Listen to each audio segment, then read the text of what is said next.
Buenas tardes, vamos a empezar con la grabación. Ayer estábamos hablando sobre la asesoría y la auditoría, diferencias, y nos quedamos en esta última diapositiva. Estuvimos hablando un poco, por retomar un poco donde lo dejamos, sobre que a nivel, digamos, de negocio y a nivel también de lo que es el día a día, en España no parece que se esté muy claro, no se tenga muy claro el pagar por la información. Supongo que como algunos sois arquitectos aparejadores, pues sabéis bastante de lo que os hablo, también los que sean ingenieros.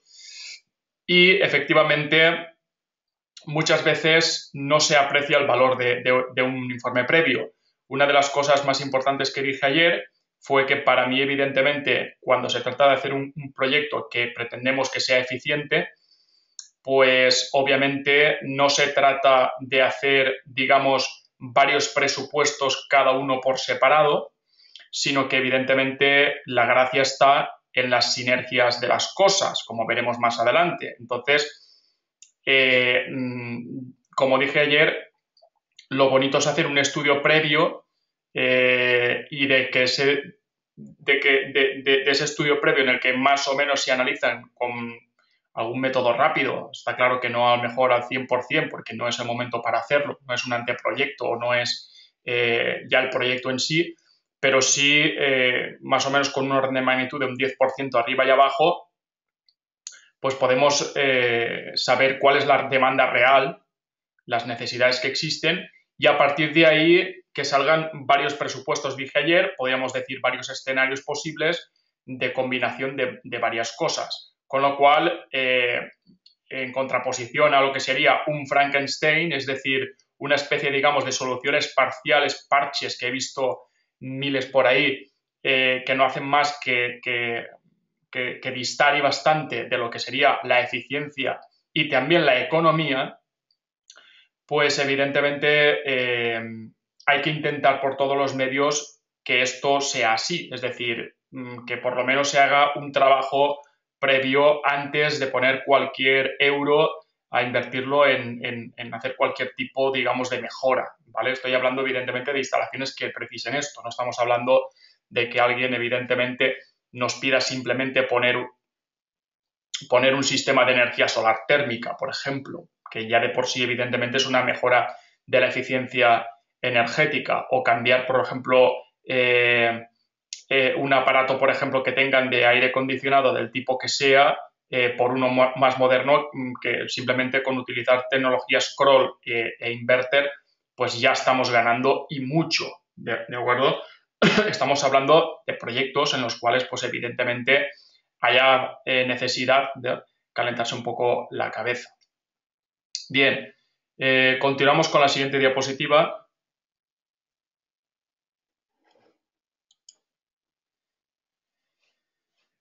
Asesoría y auditoría, diferencias, segunda parte. Dice, no existe una cultura, especialmente en el sector servicios, hoteles, de ahorro como en la industria, que desee pagar por la información. Esto ya lo comentamos ayer. Esto es una impresión personal y del grupo en el que yo estaba trabajando. ¿Cómo combatir la palabra presupuesto tan utilizada para no pagar por la información? Esto es un problema que yo personalmente me he encontrado en este tipo de proyectos. Pues evidentemente haciendo énfasis en que no se trata de un presupuesto, sino de que se trata de hacer un informe previo para ver un poco los distintos presupuestos que puedan salir de ahí. Hacer un hincapié en esto, en los beneficios, evidentemente, de la información y el ahorro que uno va a tener simplemente si así simplemente se le da un presupuesto. A mí, cuando la gente veo que no, por ejemplo, no quiere hacer este informe previo, pues yo, si me pide más o menos un presupuesto, yo lo que hago es decirles poco más o menos, porque la experiencia te lo dicta, por dónde van a ir los tiros, evidentemente, ¿no? Pero evidentemente se lo doy en una horquilla. Ya no me caliento la cabeza yendo a medir, porque nosotros hemos ido siempre a las instalaciones, las hemos visitado, hemos medido, hemos vuelto a casa, y aunque solo sea para mandarle un presupuesto, pues has hecho un trabajo muy grave, muy grande, ¿no? Que si después evidentemente no sale, pues nadie te lo quiere pagar. Esto evidentemente no lo hace todo el mundo en este tipo de proyectos, ¿vale? Se le puede dar más o menos una horquilla, pero yo creo que evidentemente si una persona está, digamos, más o menos en la onda de querer hacer algo en cuanto a eficiencia energética y a energías renovables, creo que suelen ser personas que entienden el tema de pagar por la información y por hacer algo bien hecho y por hacer algo, digamos, con cabeza. El informe, evidentemente, después hay que presentarlo al cliente y hay que explicarlo, ¿vale? Nunca van a pagar, evidentemente, lo que vale, pero por lo menos te sientes remunerado. ¿Cómo y cuándo cobrar? Pues evidentemente, como toda información, para que no pase como nos pasó en las dos últimas veces, a pesar de la experiencia y tal acumulado, una a mí y una a un compañero mío, pues evidentemente yo la cobré por anticipado, que creo que es lo que se debe de hacer. Una vez se hace el ingreso del informe, pues nosotros ya quedamos para ir a la instalación, porque evidentemente hacemos un trabajo práctico de ir allí, hablar con el cliente, ver cómo están las cosas, hacer fotos, hacer un boceto y a partir de ahí empezar a trabajar. Lo que le ocurrió a mi compañero, pues por las confianzas, etcétera, etcétera, fue que lo hizo y básicamente lo entregó y le dijo lo que valía y cruzó un poco los dedos, cosa que evidentemente no se debe de hacer en este tipo de proyectos, en este tipo de informes, porque es información y una vez entregada, pues nunca se sabe lo que puede pasar, ¿no? Así todo, soy partidario incluso de que cuando se entregue, pues que se firme una especie, digamos, de hoja de entrega o de recibir de la información, que quede constancia y al cliente, evidentemente, siempre explicarle y que quede muy claro para que no te pueda decir después que esto era solo si la instalación se lleva a cabo y después si la instalación no se lleva a cabo entiende que le tienes que devolver esto o parte o la totalidad de lo que ha pagado por el informe. Esto evidentemente no es lo más habitual, pero hay casos así, evidentemente, y hay que tenerlo claro que el informe es un trabajo que vale lo que vale y que hay que cobrar por ello y que evidentemente el dinero no es retornable ni parcial ni totalmente. ¿Cómo hacer ver el valor de un informe si se pretende tener una solución global? Pues más de lo que hemos dicho. Evidentemente diciéndole que serás mucho más exhaustivo, que irás a medir, que te lo vas a tomar en serio, que de ahí saldrán varios presupuestos, que más o menos la media de ahorro es de a lo mejor entre un 15 y un 20%, que si un informe vale, vamos a suponer para una cosa pequeña, 200 o 300 euros, puede ahorrar perfectamente 2.000 o 3.000 euros simplemente comparando distintas soluciones y dentro de las soluciones incluso distintos presupuestos. Y evidentemente pues tiene un valor, claro que sí. ¿Cómo dar un presupuesto gratis sin trabajar demasiado? El esfuerzo es mal negocio si se pierde. Esto es una de las frases que a mí se me quedó grabado. ¿Cómo dar un presupuesto gratis sin trabajar demasiado? El esfuerzo es mal negocio si se pierde. Sí, está bien escrito. Esta es una frase de Michael Douglas en El dinero nunca duerme, ¿no? Money Never Sleeps o algo así, Money Never Sleep. Evidentemente, la gente está muy acostumbrada al tema presupuesto, aquí lo he puesto entre comillas, presupuesto sin compromiso, y evidentemente de lo que se trata es de hacerle ver que no es un presupuesto, sino un informe con varios presupuestos. Otra vez, más de lo mismo. Yo evidentemente soy partidario de que el cliente pague de alguna manera u otra.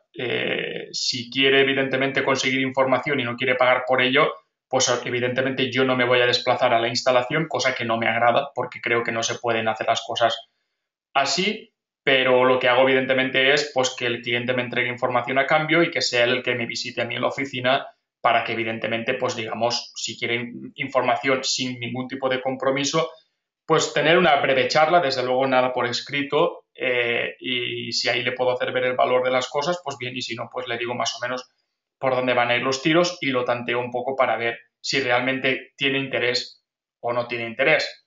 No sé si alguno de vosotros, en su experiencia personal, quiere aportar algo a este tipo de comentarios que estoy haciendo.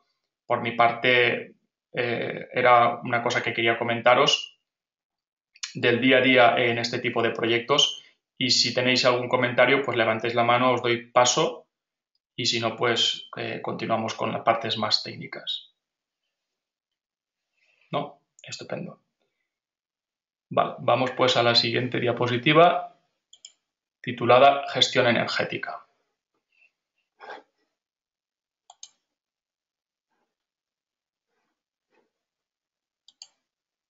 Vale, veo que no tengo efectivamente ninguna pregunta ni escrita, ni nadie que levante la mano. Entonces, continuemos con la gestión energética. Dice, en general, siempre la producción y el consumo deberían ser centralizados y el reparto individual. Esto lo he dicho ya varias veces, lo pongo escrito aquí en letras grandes para que se quede bien definido y bien claro. Estoy bastante cansado un poco de ver, ya sé que siempre no se puede hacer, pero lo que me he encontrado muchísimas veces en distintos países es que la gente tiene bastante tendencia a ser bastante individualista y entonces, pues oye, no rinde mucho los proyectos que son individuales. Recuerdo, por ejemplo, mi estancia en Grecia. Grecia, no sé si lo sabéis, pero fue uno de los primeros países por decreto ley en incorporar la energía solar térmica obligatoria.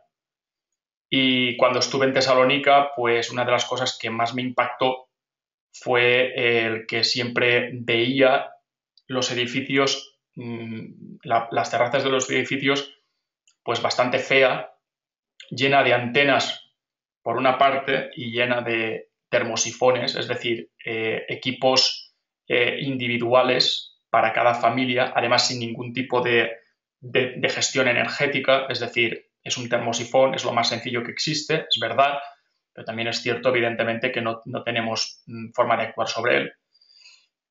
Y cada uno, pues creo que el primero que llegó lo puso hacia el sur, el segundo sí pudo también, el tercero sí lo puso hacia el sureste, el otro hacia el suroeste, el otro ya hacia el este, el otro hacia al oeste, sombras, en fin, una serie de pérdidas por orientación e inclinación, y aparte de un efecto visual bastante triste y bastante lamentable. ¿Qué significa que la producción y el consumo deben de ser centralizados? Hombre, pues significa evidentemente que hay que hacer un campo de paneles solares térmicos o, imaginaos, de paneles solares fotovoltaicos, si fuera el caso, y después hay que acumular en una sala de máquinas en un único depósito acumulador para, a partir de ahí, distribuir individualmente.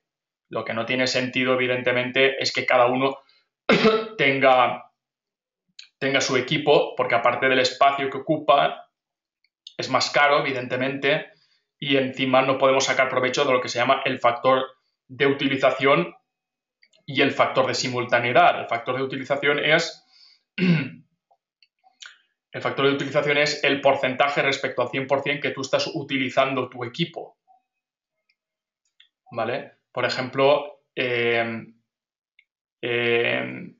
si tú, por ejemplo, te vas a duchar y después de ducharte tú se ducha tu esposa o tu esposo o tus hijos o tus hijas, pues no es lo mismo que si solo te duchas tú, ¿vale? La utilización, a lo mejor, para una familia de 4 personas, si se ducha una persona es el 25%, si se duchan todos es del 100%.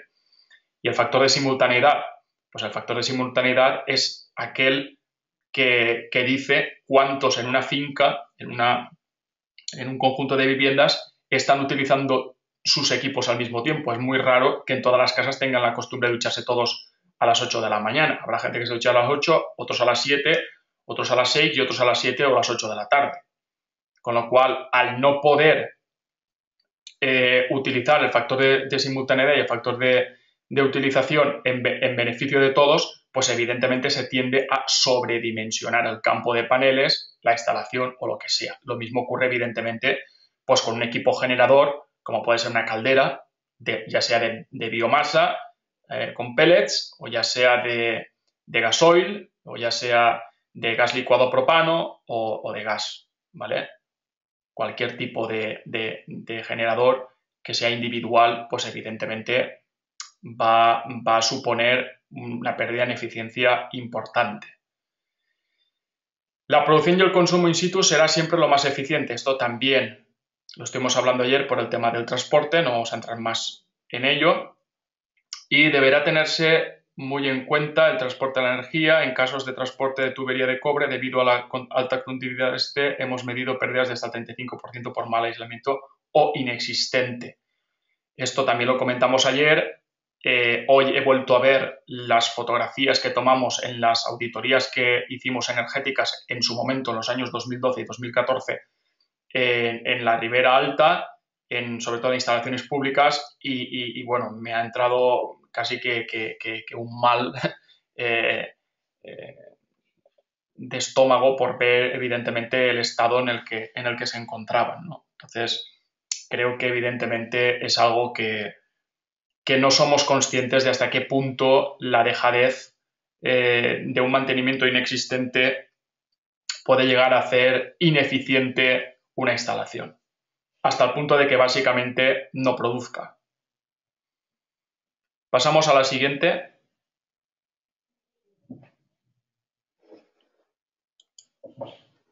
Bien, gestión energética. 2, esto también lo hablamos básicamente ayer.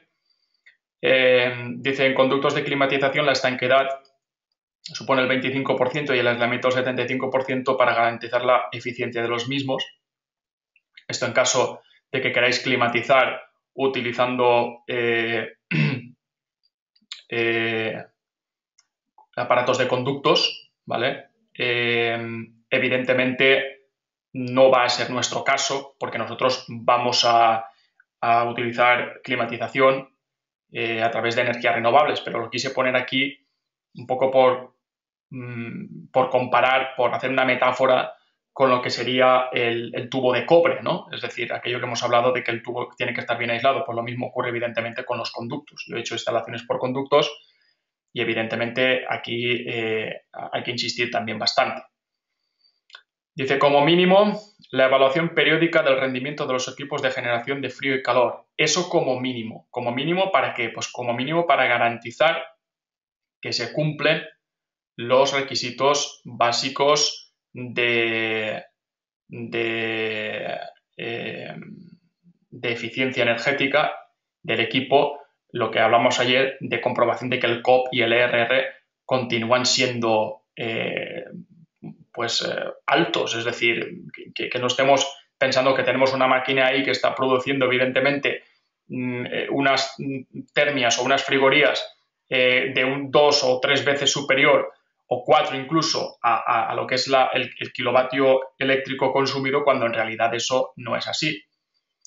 El asesoramiento en cuanto a la implantación de mejoras, aislamiento, una vez más, replanteamiento y uso de la instalación, ¿vale? Esto cualquier profesional o empresa que se precie, pues evidentemente una vez se ha hecho la instalación o se va a una instalación que ya está hecha y se hace un replanteo, pues obviamente hay que asesorar constantemente en la implantación de mejoras, que básicamente simplemente con mantener el aislamiento ya es bastante, y el replanteamiento y el replanteamiento de la instalación en caso de que, por ejemplo, se haya hecho una instalación hace, no sé, unos años y hoy por hoy las instalaciones o se han quedado, por ejemplo, como ha ocurrido con la crisis, ¿no? Que muchas instalaciones, pues oye, se han quedado sin, perdón, se han quedado sin un porcentaje importante de uso, de factor de utilización.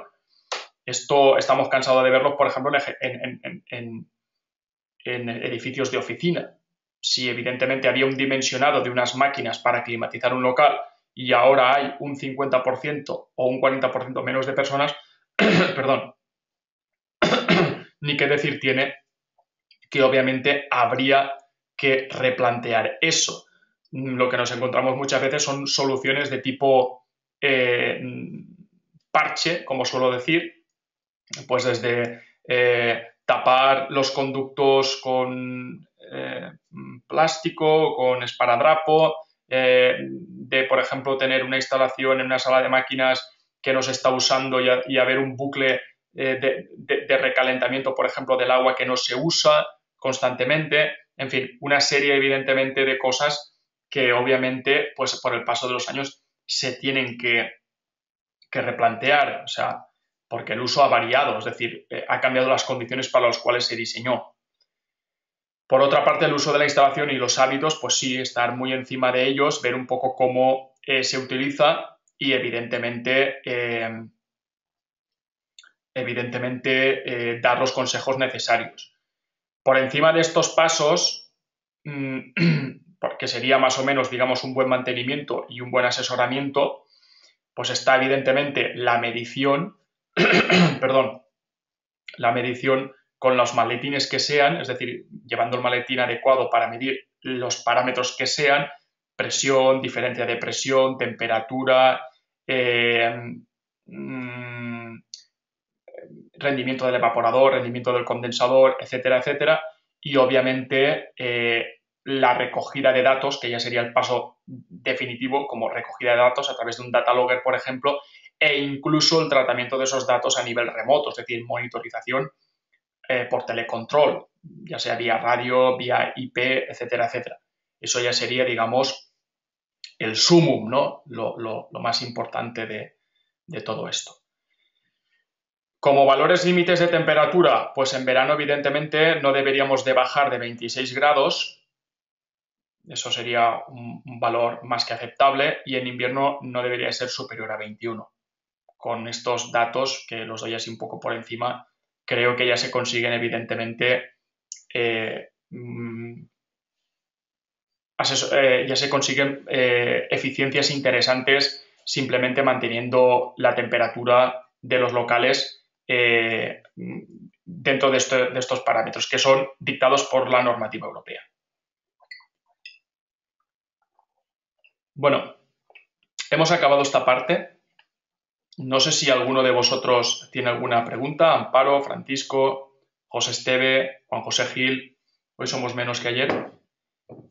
Quisiera ver si alguno tiene alguna pregunta o alguna duda respecto a esto, porque vamos a empezar con las energías renovables y voy a ir hablando una por una de ellas.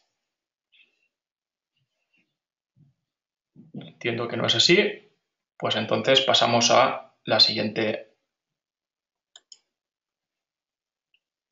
Pasamos a la siguiente diapositiva. Bueno, vamos a empezar con la fotovoltaica. La foto que estáis viendo aquí es una instalación en la que participé hace 7 u 8 años en una nave industrial, creo que eran 162 kilovatios. Y diréis, ¿por qué entonces hablamos de fotovoltaica? Hablando de eficiencia energética en climatización. Pues bueno, por una parte, porque como comenté ayer,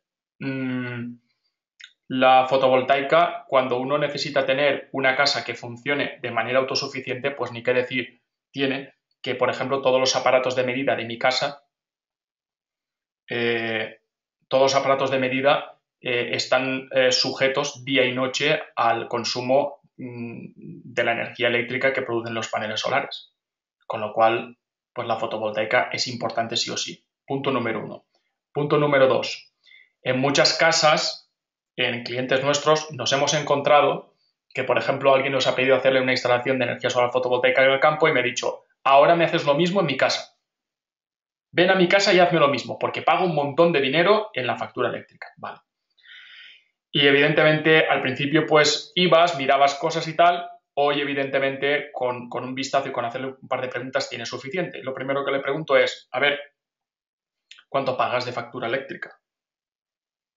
Entonces si esa persona me dice, por ejemplo, que paga 200 euros por mes porque vive en una casa con 2 aparatos de aire acondicionado por conductos, no miran, por ejemplo, si utilizan el secador, la secadora y todo es eléctrico, pues evidentemente yo a esas personas, aunque les haya podido hacer una casa autosuficiente en el campo porque es una segunda vivienda, allí entienden de consumos y entienden, sobre todo cuando les hablas de dinero, lo importante que es la eficiencia energética y el apretarse un poco el cinturón a veces,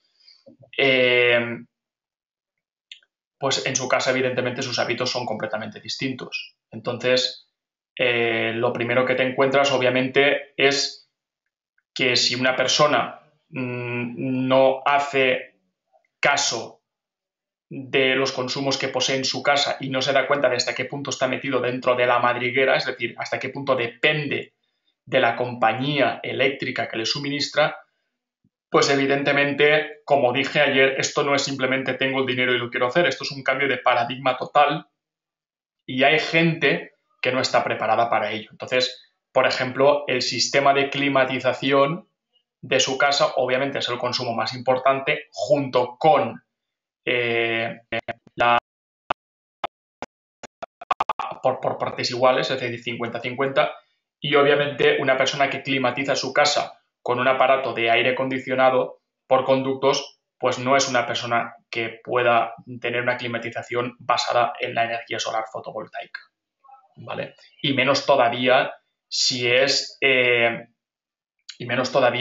se trata de alguien que lo que quiere es desconectarse totalmente de la red eléctrica. Esto no es posible. No es posible porque necesitaría muchos paneles solares, necesitaría evidentemente baterías muy grandes, la inversión inicial sería bastante importante y obviamente a veces ni siquiera puede tener sitio suficiente en su casa para poner los paneles adecuados para poder hacer esto. Con lo cual lo primero evidentemente sería cambiar el chip y reducir y cambiar todo lo que sea consumo eléctrico por otro tipo de combustible que no sea eléctrico para evidentemente bajar y mucho lo que es el consumo de electricidad, obviamente, ¿vale? También hay otra razón por la que pongo aquí la fotovoltaica, esto lo voy a comentar un poco así de pasada. La fotovoltaica podemos comprobar fácilmente, lo veremos en un ejercicio práctico, que no es la fuente más adecuada para producir climatización, para producir calor en este caso, porque evidentemente el poder climatizar una casa a través de resistencias eléctricas, ¿vale? Existen lo que se llama, no sé si lo habéis visto alguna vez, pero existen lo que se llaman el suelo radiante eléctrico, pues evidentemente ni así es algo interesante hacerlo. ¿Por qué? Porque la fotovoltaica es mucho más cara para producir agua caliente sanitaria, por ejemplo, no hablemos ya de calefacción, que cualquier otra energía renovable. Entonces, lo que sí nosotros hemos hecho, utilizando sistemas fotovoltaicos muy bien pensados, concretamente la tecnología de SMA, que es el principal fabricante mundial que existe de equipos de energía solar fotovoltaica, hemos utilizado lo que se llama Smart Load o carga inteligente, que lo que sí hace es, para que no se pierda una energía que no se esté utilizando, es derivarla a, por ejemplo, una resistencia eléctrica que caliente, por ejemplo, un termo para que la gente tenga agua caliente sanitaria gratuita, ¿vale? En este caso, pero es simplemente como una energía residual. En ningún caso utilizar la energía solar fotovoltaica o dimensionar una energía solar fotovoltaica ni siquiera para tener agua caliente sanitaria, para climatizar, evidentemente, ni por asomo, ¿vale? Eso no solo lo vamos a decir de palabras, sino que evidentemente lo vamos a comprobar con facturas, ¿vale? Y lo vamos a hacer con un ejercicio que tengo pensado hacer. Entonces, la fotovoltaica en una casa autosuficiente es la madre del cordero, es quien se encarga, evidentemente, de dar luz a la casa, se encarga de que todos los aparatos que van a utilizar el resto de energías renovables, aparatos, por ejemplo, de regulación y control, que evidentemente la climatización es muy importante, estén alimentados y funcionando las 24 horas del día, ¿vale? Y evidentemente pues hay cosas que dependen de la fotovoltaica, como es, por ejemplo, dar la luz para los electrodomésticos, para iluminarlos, etcétera, etcétera. Y lo que debemos hacer siempre es quitarle peso, ayudar a la fotovoltaica para que evidentemente un consumo tan importante como por ejemplo sería el de la cocina, pues si no va a luz mucho mejor, porque si no sería inviable tener una casa autosuficiente completamente. Y por otra parte, evidentemente, el sistema de climatización pues tiene que ser por cualquier otra fuente renovable que no sea, evidentemente, el de la fotovoltaica. Es decir, que no, aunque estén baratos, pues no poner paneles solares para calentar resistencias o para calentar radiadores eléctricos con energía solar fotovoltaica, porque no es ni de lejos lo más eficiente posible, ¿vale? Y ahora voy a pasar a la siguiente diapositiva, en el cual voy a hacer hincapié en los tres tipos de energías fotovoltaicas que existen, para que esto quede claro porque me encuentro con que hay muchísima gente por ahí que parece que no acaba de tener claro los tipos de fotovoltaica que existen y lo mezclan, ¿vale? Entonces vamos a ver qué tres tipos existen. Tenemos tres tipos, básicamente. Por una parte tenemos lo que se llama autoconsumo instantáneo. Por otra parte tenemos el autoconsumo conmutado. Y por otra parte tenemos el autoconsumo con baterías. Bien. El autoconsumo instantáneo, hoy por hoy en España no existe, ¿vale? No existe porque, evidentemente, generar energía eléctrica y consumirla sin poderla almacenar, pues deberías de vivir allí y hay muy pocas aplicaciones, por ejemplo, donde se pueda hacer esto. O sea, esto, por ejemplo, podría ser alguien, por ejemplo, que quiera utilizar lo que se llama el bombeo solar para regar durante el día, ¿vale? Se evita regar durante la noche, con lo cual no necesita acumular con baterías. Por otra parte, evidentemente, hay evaporación del agua y hay todo un debate de qué es más interesante y tal. Yo, evidentemente, soy partidario de no acumular con baterías si puedo evitarlo para este tipo de aplicaciones, bombeo solar. No existe en España porque, evidentemente, básicamente nadie va a hacerse un autoconsumo instantáneo, como digo, si no vive allí, ¿vale?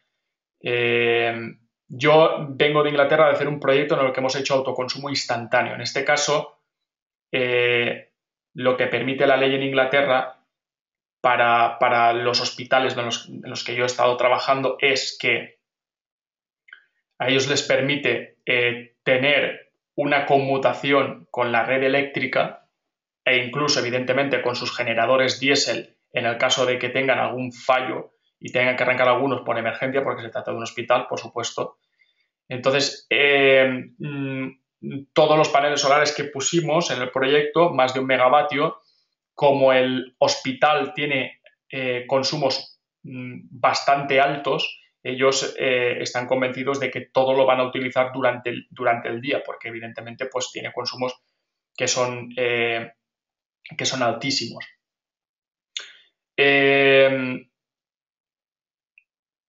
En España el problema que existe, como sabéis algunos, es que no nos permiten el net metering o el balance neto, con lo cual cualquier persona que quiera pasar al segundo punto, es decir, a tener un autoconsumo conmutado, pues evidentemente se tiene primero que legalizar, cosa que me parece correcto, es decir, tiene que ir a industria, tiene que entregar una documentación y por otra parte, evidentemente, tiene que pagar unas tasas. Estas tasas son, como sabéis, las que han frenado todo el sector en España. No se permite simplemente que alguien tenga una conmutación con la red eléctrica, es decir, que trabaje en paralelo a la red eléctrica, si no es pasando, evidentemente, por pagar unas tasas que hacen inviable esto, ¿vale?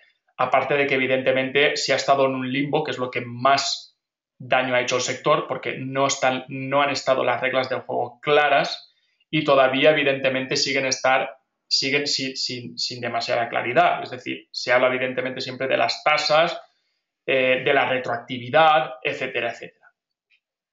El gobierno valenciano anunció, cuando se produjo este cambio de gobierno último que hubo, que ellos sí están por la labor de no penalizar las renovables, de que evidentemente exista un autoconsumo conmutado con la red eléctrica, como por ejemplo yo he estado haciendo estos últimos proyectos en Inglaterra, que es copia-pega de lo que yo hice pues aquí en España hace ya muchísimos años, es decir, la típica instalación de energía solar fotovoltaica que una persona se pone en su casa para, en aquel entonces, vender a la red eléctrica lo producido y comprar por otra parte, con lo cual, al final, pues las personas acababan garantizándose, digamos, una especie de pensión para el día de mañana, que, bueno, no era ganar muchísimo dinero, pero desde luego tenía ganancias de alrededor del 10 o el 12%, dependiendo de lo que había costado hacer la instalación. Esto, por ejemplo, hoy en día en Inglaterra es un hecho. Visité bastantes casas que tenían pues 12, 15 panelitos, aproximadamente de 2,5 a 3 kilovatios en total, y estas personas, pues evidentemente, atendiéndose a la ley que hay allí, pues hay un límite más o menos que es pues en el que te interesa estar porque te pagan lo máximo. Si te pasas de esa potencia ya el precio por unidad baja, y entonces pues todos más o menos jugaban más o menos ahí, ¿no? Uno de los compañeros míos, de hecho, es asesor y es arquitecto y trabaja desde el despacho en casa, y él aprovecha muchísimo los 2,8 kilovatios que me dijo que tenía, 14 paneles de 200 vatios. El autoconsumo con baterías, ¿vale? El autoconsumo con baterías es lo que se llama off-grid, fuera de red, ¿vale? Los demás serían on-grid, en red, ¿vale?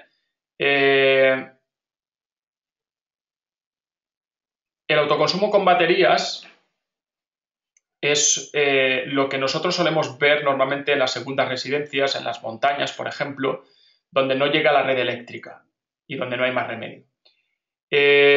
Aquí hay dos tipos de clientes: los que tienen que ponérselo porque sí, porque llevar la red eléctrica les cuesta incluso más que hacerse una instalación de energía solar fotovoltaica, y los que viven allí y se lo hacen así porque creen en este tipo de energías.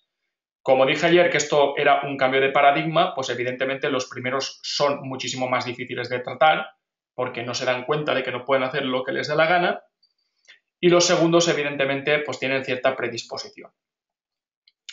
El autoconsumo con baterías ¿es posible dentro de una población urbana? Sí, por ejemplo, como en mi casa. ¿Cómo? Pues evidentemente dando de baja el contador de Iberdrola. Te das de baja con el contador de Iberdrola, entonces evidentemente tú puedes tener una casa, pues como la tengo yo, para poder hacer lo que te dé la gana, porque no interactúas con la red eléctrica. Entonces, al no interactuar con la red eléctrica, no tienes la obligación de, evidentemente, pasar por ningún filtro de ningún tipo.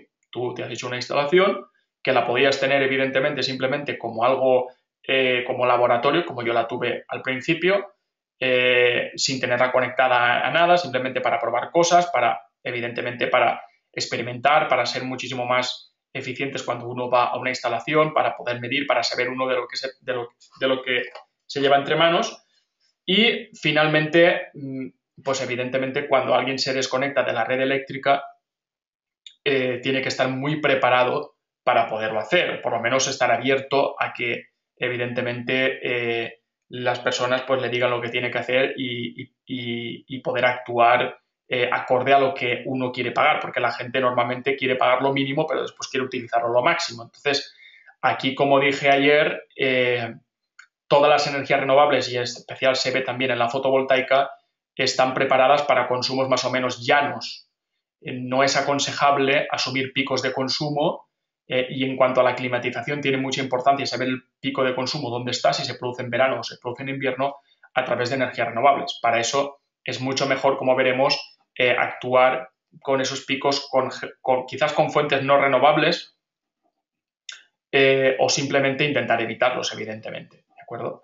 Entonces, el autoconsumo con baterías implica que una persona tiene que ser capaz de soltarse de la barandilla y de poder caminar por sí mismo, y obviamente pues ello lo hace bastante más complicado que alguien, por ejemplo, que tiene un autoconsumo conmutado con la red eléctrica y que, bueno, pues simplemente por uso pues ya se está aprovechando de los beneficios del sol, pero no tiene mayor inconveniente que fijarse en 4 cosas si quiere sacarle un poco más de provecho. Sin embargo, el que pretenda vivir de su propia instalación, pues tiene que fijarse con muchísimos detalles que el otro no tiene por qué. Por ejemplo, los stand-bys hay que vigilarlos, por ejemplo, incluso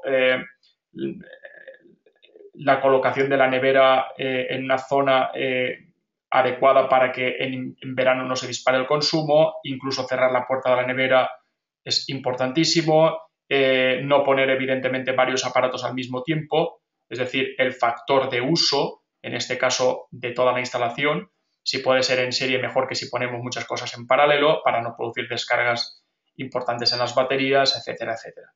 Al final, todos los problemas de una instalación de energía solar fotovoltaica acaban derivando en la rotura de las baterías.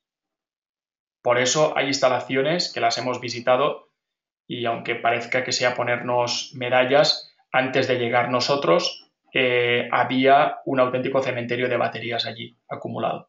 Primero porque quien hizo la instalación no lo supo hacer y segundo porque quien lo usaba tampoco sabía lo que se llevaba entre manos.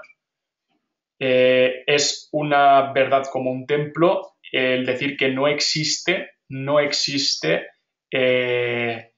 a nivel mundial gente profesional formada que entienda qué es la energía solar fotovoltaica aislada, con baterías, lo que se llama off-grid, fuera de la red. Hay mucha ingeniería y hay mucho know-how, eso sí, evidentemente, en instalaciones on-grid, conectadas a la red. ¿Por qué?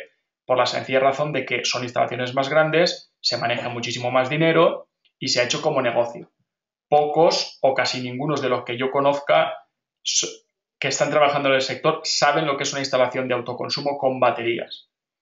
Pocos o casi ninguno de los que yo conozca saben lo que es vivir con una instalación con baterías. Es decir, mucha gente predica lo que no entiende y lo que quiere que los demás hagan, pero ellos no quieren hacerse, ¿vale? Yo no digo que todo el mundo tiene que ser perfecto y que todo el mundo, evidentemente, tenga que ser súper coherente, cada uno es él y sus circunstancias, pero conozco bastante gente que podría, evidentemente, tener en su casa una instalación con autoconsumo y no la va a tener nunca.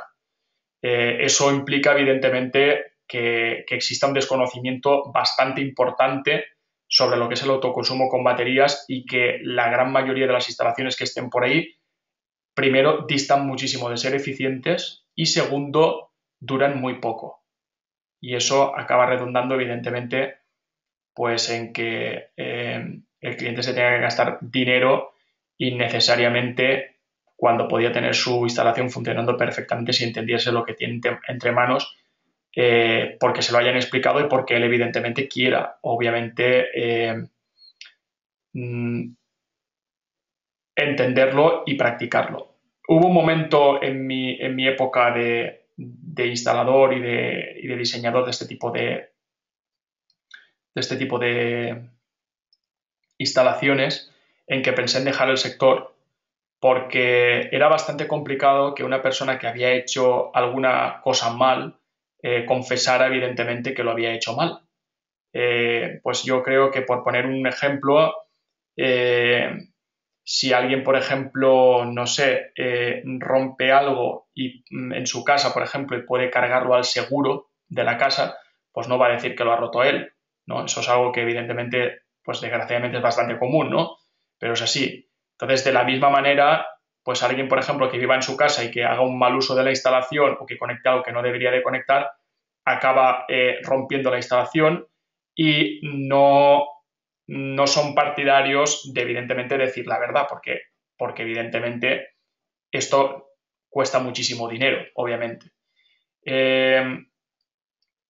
Uno, pues cuando es un profesional y poco a poco va sabiendo más, sabe que algo no está claro con lo que dicen o con lo que pasa, pero no fue hasta que empezó a salir una serie de aparatos llamados maximizadores que incorporaban un data logger que incorporaba la capacidad de almacenar datos hasta 128 días, que yo evidentemente tuve como profesional un respiro ahí, porque ya a partir de ahí yo incluía en el precio de la instalación, aunque eran caros en aquel entonces, hoy son muchísimo más baratos, el data logger.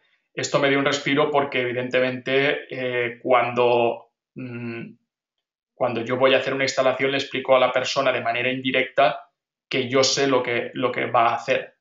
Lo sé porque hay un aparatito ahí que le enseño, que le explico más o menos cómo funciona y que le estoy diciendo que ese aparato sí o sí me va a decir si está haciendo lo que hemos acordado o no.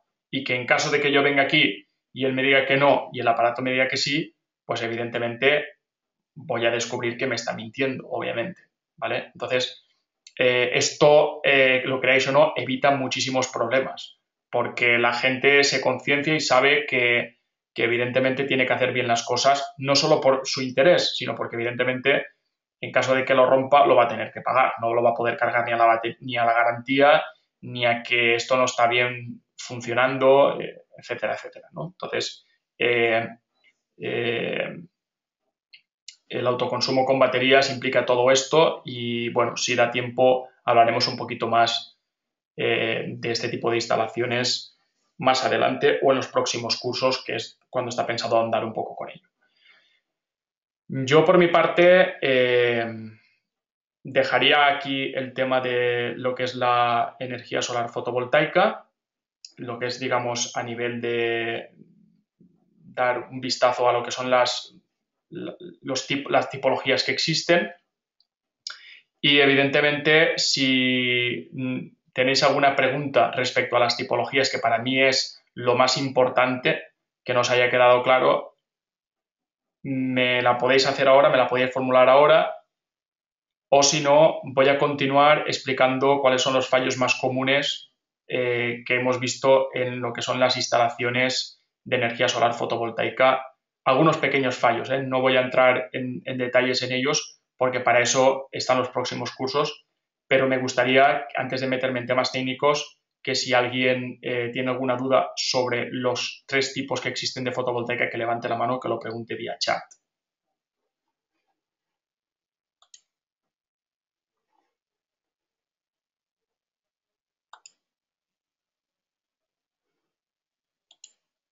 Vale, veo que no existen preguntas, con lo cual, pues más o menos, como esperaba, entendéis bastante de qué va el tema. Y vamos a la siguiente diapositiva. La fotovoltaica produce electricidad y esta puede ser la única fuente, puede complementarse con otras fuentes de electricidad y o puede almacenarse, ¿vale? La fotovoltaica, evidentemente, es en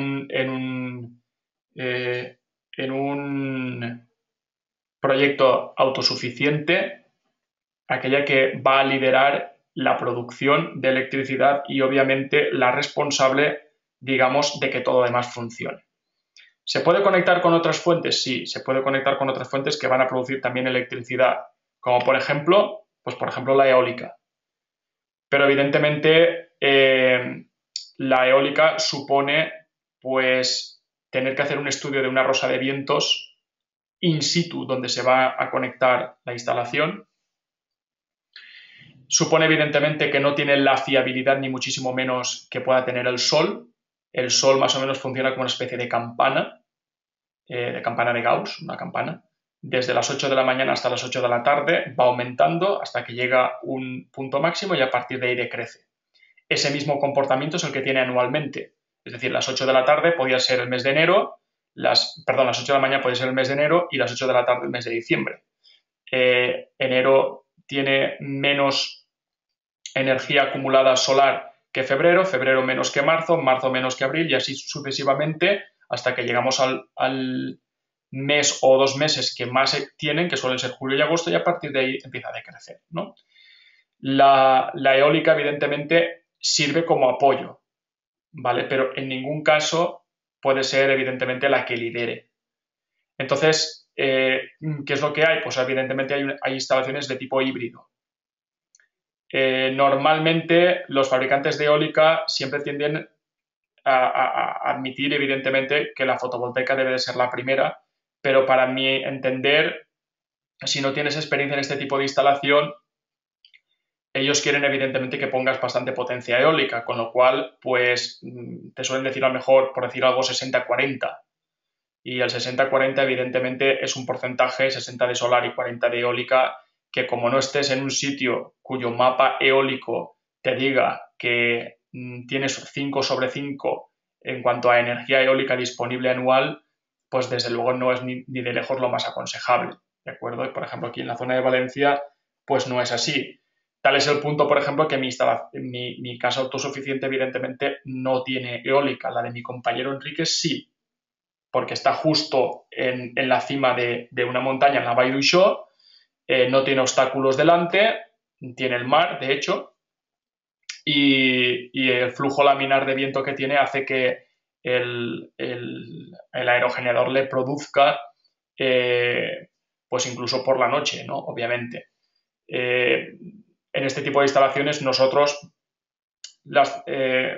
tengo que decir que la eólica que podríamos prescindir perfectamente de ello. Lo que pasa es que, evidentemente, como somos investigadores y curiosos, pues nos gusta tener la eólica para saber un poco cómo funciona.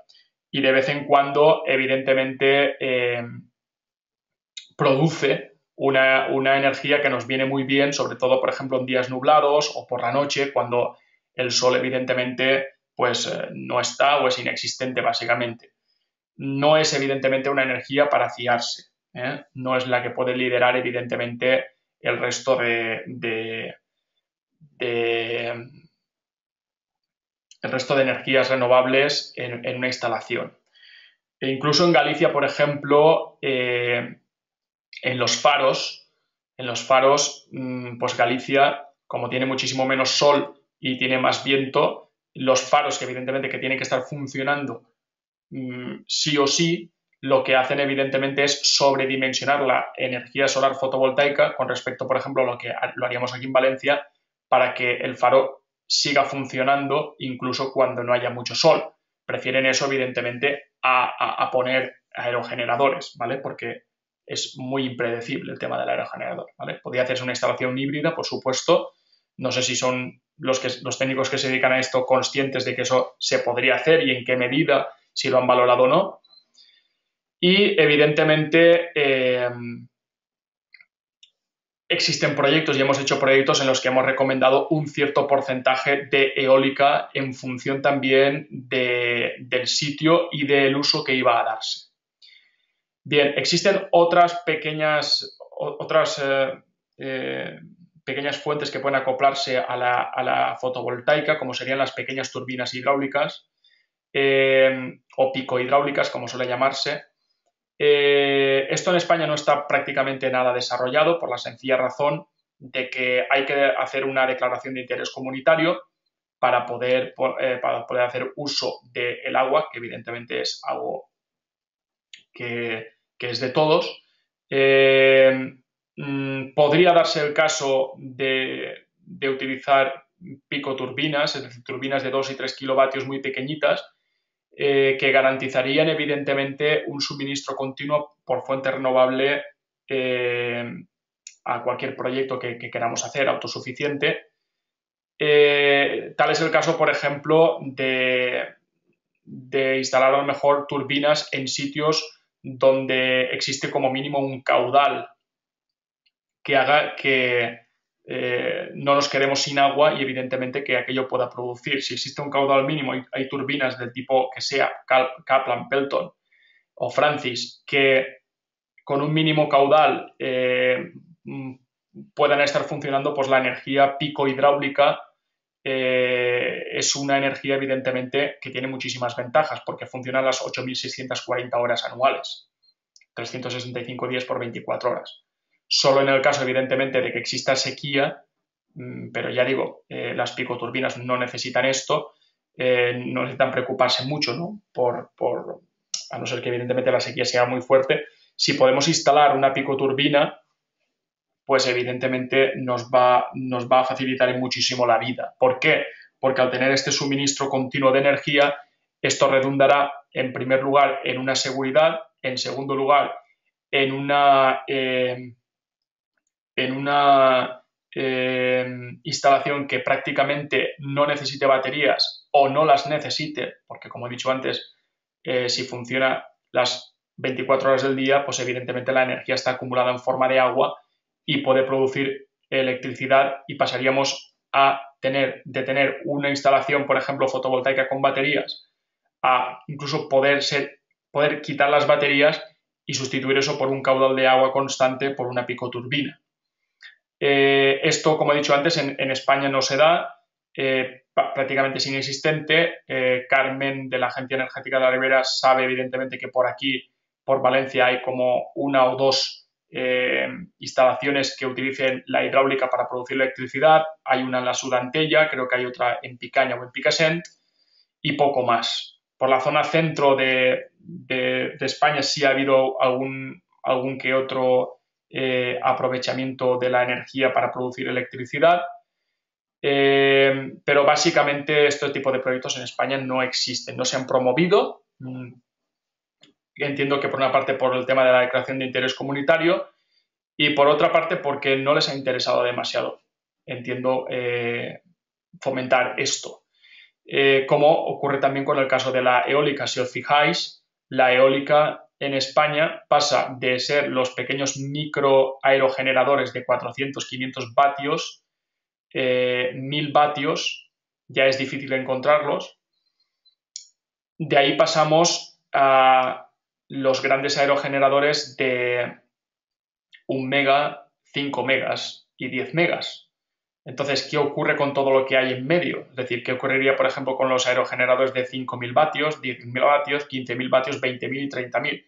Pues lo que ocurre, evidentemente, es que no se ha fomentado el uso de la energía eólica, ni se ha pagado, por ejemplo, cuando se pagaba por el precio de la electricidad producida por fuente eólica, lo suficiente como para poder hacerlo atractivo. Y por otra parte, evidentemente, si hay que hacer una declaración de interés comunitario cuando esto ya tiene más o menos un tamaño medio, pues obviamente, a no ser que tengas muchísimo dinero y que tengas un parque eólico en potencia para poder, evidentemente, hacer este tipo de instalaciones, no interesa ni lo más mínimo.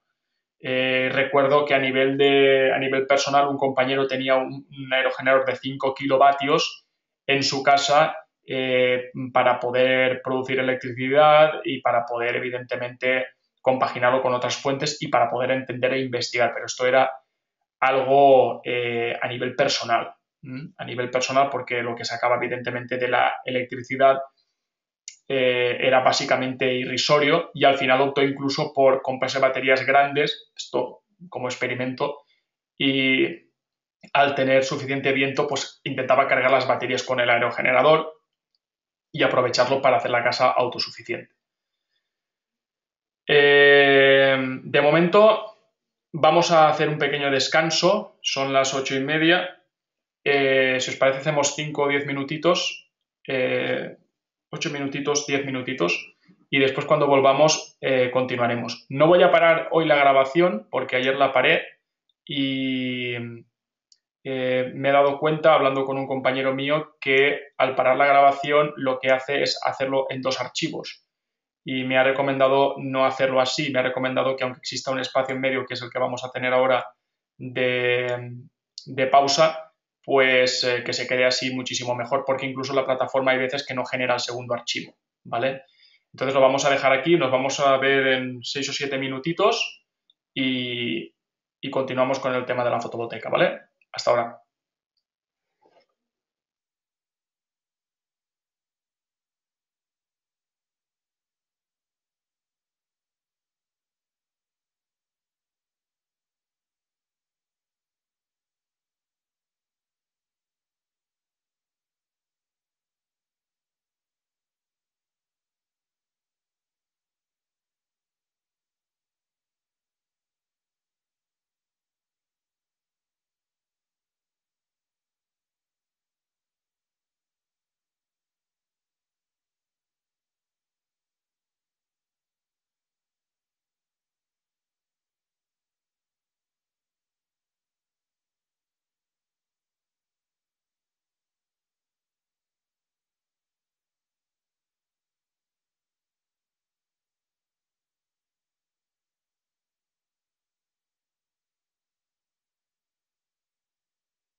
Bueno, vamos a continuar con lo que estábamos hablando, con la instalación, con el tipo de energía renovable que estábamos, que es la fotovoltaica. Bienvenidos a los nuevos que os habéis incorporado. Y bueno, esto que veis aquí es, digamos, una instalación que se hizo hace unos años, en la que participaron algunos alumnos míos y yo más o menos como responsable entre el instituto para el que estaba trabajando de profesor, instituto de formación profesional privado, eh, y la empresa donde estaban haciendo ellos las prácticas. Esto que veis aquí es una instalación de energía solar fotovoltaica que parece muy bonita. La fotografía incluso es así como tiene una vista muy bonita, ¿no? Hay como dos líneas paralelas, pero que es lo más ineficiente que pueda existir. ¿Por qué? Pues porque evidentemente lo que tiene delante es un obstáculo y lo que tiene delante no es cualquier tipo de obstáculo, es un obstáculo que además, si os fijáis, los paneles están en horizontal y el obstáculo también está en horizontal respecto a los paneles. Esto significa que está cortando absolutamente las células está cortando, digamos, todo lo que es la producción de los paneles solares en un día, por muy soleado que este sea. El panel solar fotovoltaico no es igual que el térmico. El panel solar fotovoltaico, una sombra no es proporcional al daño que pueda estar haciendo. Es decir, si tapamos un 20% del panel, la sombra no va a ser del 20%. ¿Vale? Esto se puede medir muy fácilmente cuando uno mide la salida de producción del panel solar y descubre que las intensidades y los voltajes no son los adecuados, especialmente la intensidad, que es la que tiene una relación lineal con la radiación solar recibida. Pero es que además, si esa sombra, en lugar de ir en paralelo, digamos, a las células, a las líneas de las células que constituyen el panel solar, en lugar de eso va de forma transversal y corta todas las series de células que el panel tiene, ese 20%, en lugar de convertirse en un 30 o un 40% de pérdidas, puede apantallar totalmente la producción del panel solar. Lo que eso significa es, en la práctica, que tú puedes ver que un panel solar tenga un 20% de sombra y, por tanto, estar el 80% expuesto al sol y no tener absolutamente nada de producción. Con lo cual, aquí han hecho una cosa muy bonita, pero muy ineficiente y, evidentemente, los técnicos, entre comillas, que hicieron esto, pues brillaban por su ausencia. Es decir, era gente que se dedicaba a saber conectar cables y a saber que esto, pues bueno, es algo que funciona con electricidad. Tenemos que decir que con corriente continua, cosa que evidentemente los electricistas normalmente no están habituados a tocar. Pero bueno, como funciona con electricidad, pues bueno, más o menos han oído cómo se hace, cómo tal, y bueno, con unas meras indicaciones, pues les dicen evidentemente lo que más o menos tiene que hacer para no producir ningún cortocircuito y quemar la instalación. Pero evidentemente, como no hay alguien que entienda y no hay una cabeza pensante respecto a lo que sería la instalación, pues obviamente el fin que se persigue no se consigue ni por asomo. Es decir, ni por asomo se consigue que esos paneles hagan su trabajo de una forma eficiente. Más bien lo contrario, es decir, están más a modo decorativo y a modo de vamos a cumplir con lo que nos han dicho y se acabó. Dudo muchísimo que si algún técnico viniese a inspeccionar esos paneles solares, algún técnico, digamos, de una administración pública, pues pasase cualquier tipo de control. Recordar simplemente que el código técnico de la edificación obliga a poner un porcentaje mínimo de energía solar térmica y de fotovoltaica en caso de que se cumplan ciertas condiciones. Por ejemplo, que el edificio, no sé si recuerdo, que tuviese como 5.000 metros cuadrados, etcétera, etcétera. Este no era el caso, es decir, es una comunidad de vecinos y la fotovoltaica se puso no por obligación, sino porque así se vendió, ¿vale? Se vendió a la comunidad de vecinos y se optó por ponerlo. lo que están obligados evidentemente a tener es el panel de energía solar térmica para conseguir incluso hacer una habitabilidad. En este caso, la propia empresa que hizo una cosa hizo la otra y evidentemente pues se lució en el peor sentido de la palabra, es decir, hizo las cosas mal. Si esta instalación hubiese optado, como muchas de las que nosotros hemos hecho, a conseguir subvenciones, pues en el momento que hubiese pasado a algún agente de la Agencia Valenciana de Energía, actual IBACE, el Instituto Valenciano de la Competitividad y la Energía, no hubiese conseguido las ayudas, obviamente, y evidentemente pues la comunidad de vecinos hubiese pedido daños y perjuicios por la instalación.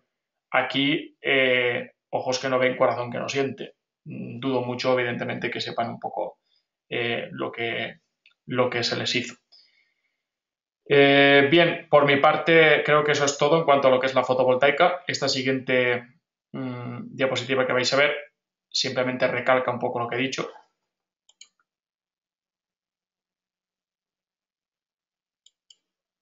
La sombra de un panel fotovoltaico no es proporcional al rendimiento que a pantalla. Lo dejo ahí. Y vamos a pasar a lo que es la energía solar térmica.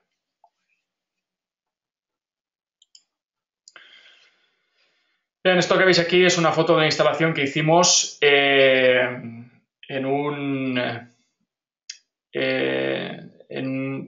sitio para personas mayores. Nos pidieron que replanteásemos un sistema de energía solar térmica. Aquí los paneles están puestos sobre el suelo de forma horizontal y fue una de las instalaciones que más me gustó porque a mí me gusta todo aquello que implique sinergia y la verdad es que estuvieron bastante abiertos a no solo poner energía solar térmica para calentamiento de ACS, que con 4 paneles habrían sido suficientes, sino que además nos permitieron hacer un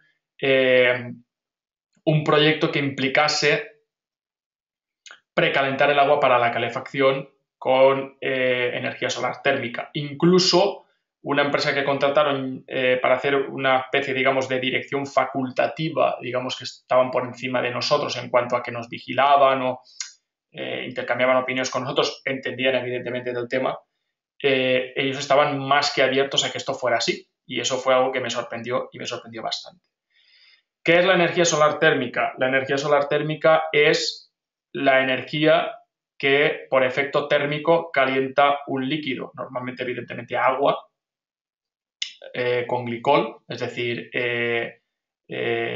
un líquido caloportador, que lo que hace es ceder esa energía calorífica a un depósito, ya sea de un pequeño panel termosifón que no tiene más que 2 tubos de entrada y 2 tubos de salida y que lo único que pretende es calentar agua cuando el sol está fuera y poderla acceder,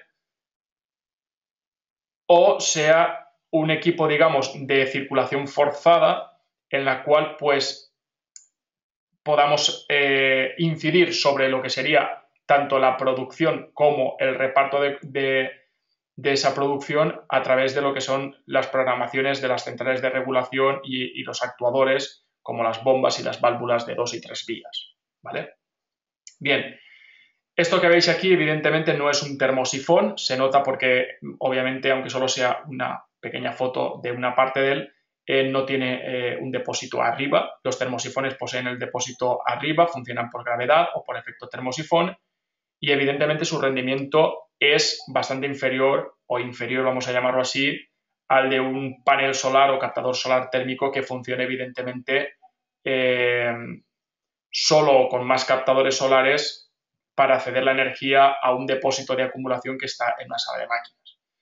Hay que decir, hablando de rendimientos, que una cosa es el rendimiento de un termosifón en el cual el fabricante te da un rendimiento de todo el conjunto, es decir, del kit solar compuesto por el captador plano, el depósito que ya va evidentemente dimensionado en relación al tamaño que tiene que tener en función del área de captación del panel y para una zona solar predeterminada, de tal manera que la persona que lo instale cumpla evidentemente con el código técnico de la edificación y la normativa municipal que exista, que obviamente suele ser un copia-pega del código técnico de la edificación, y evidentemente no le pongan problemas a la hora de que le den la célula de habitabilidad, ya sea que tenga que utilizar un sistema auxiliar eléctrico o de gas para poder garantizar el agua caliente sanitaria.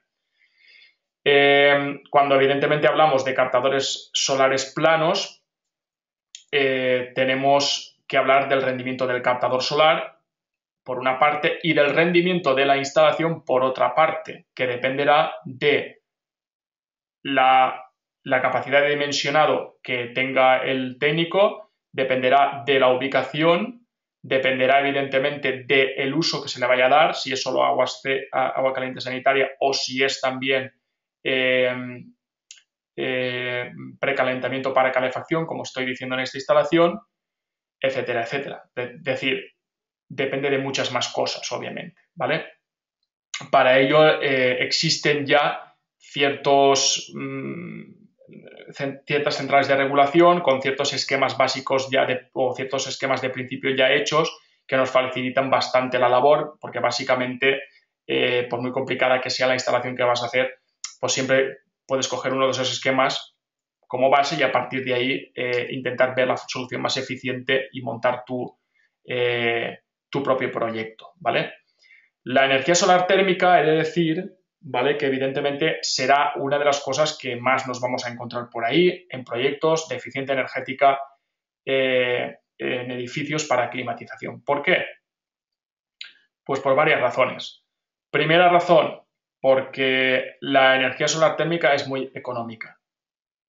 Segunda razón, porque la energía solar térmica es la base para muchas cosas. Es decir, no hay nada más rentable que en el 80 o el 90% de los casos, obviamente, salvo que tengamos distancias de transporte muy, muy, muy grandes, que poner un panel de energía solar térmica para tener agua caliente sanitaria. Eso es así. Y más a los precios que existen hoy en día los paneles de energía solar térmica o los kits ya montados. En tercer lugar, porque evidentemente quien no tenía energía solar térmica puede ponérsela porque es algo que va cuando la construcción de una casa ya se ha hecho y en cualquier hueco se puede poner. Yo no entiendo que se utilicen calderas del tipo que sea, como dije ayer, de gasoil, de gas licuado propano, de gas, de biomasa incluso, para hacer una simple ducha. No lo entiendo porque es poner evidentemente una caldera en marcha. Si evidentemente se tiene la posibilidad, ya sea en la ciudad o en el campo o en el pueblo, de disponer de un sistema de energía solar térmica, obviamente no solo va a mejorar la eficiencia energética del edificio, la calificación energética de la vivienda, sino que además evidentemente nos va a ahorrar muchísimo en combustible. Porque si simplemente cada uno en una casa de 4 o 5 personas, cada uno se ducha cuando le apetece, pues lo que está claro es que si uno se ducha y el otro se ducha con 1 hora o 2 horas de diferencia, pues calentar una caldera, calentar agua, volverse a enfriar, volver a calentar, volver a enfriar, estamos teniendo unas pérdidas que calcularemos en su momento bastante importantes. Como anécdota, comentaros, la energía solar térmica, si se usa bien y se entiende evidentemente el funcionamiento del sol y nos acoplamos a él, es de lo más eficiente que existe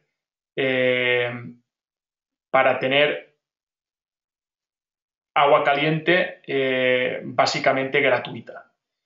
Tengo una anécdota que contar y es que en casa de un compañero mío, un arquitecto bioclimático, en su cumpleaños se ducharon 31 personas en su casa en el Perelló simplemente con una instalación de energía solar térmica casera que se hizo simplemente con goma de regar de color negro y una pequeña, es decir, una ducha solar, vamos. No sé si habéis visto alguna vez una ducha solar, si no ponéis por internet ducha solar y veréis cómo consta de una especie, digamos, de serpentín que uno se puede hacer con una goma de regar, por ejemplo, una manguera, perdón, de regar de color negro y una pequeña bolsa que acumule un poco de agua.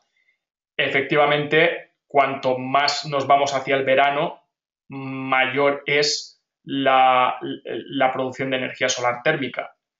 Entonces, claro, para lo que es una ducha, pues obviamente a medida que se acerca el verano vas a poder disponer de energía solar térmica para ducharte en cualquier momento. Incluso, evidentemente, si tienes algún día de sol, perdón, algún día de nube y aunque tengas un equipo termosifón, que es lo más sencillo que existe, porque en mi casa, por ejemplo, he experimentado que la energía, aunque se pierde, porque se pierde evidentemente, porque el termosifón está expuesto a la intemperie, incluso habiendo un día de no haber sol por medio, si se ha calentado suficiente, puede que te encuentres el agua todavía a una temperatura lo bastante agradable a media mañana, aunque haya nubes.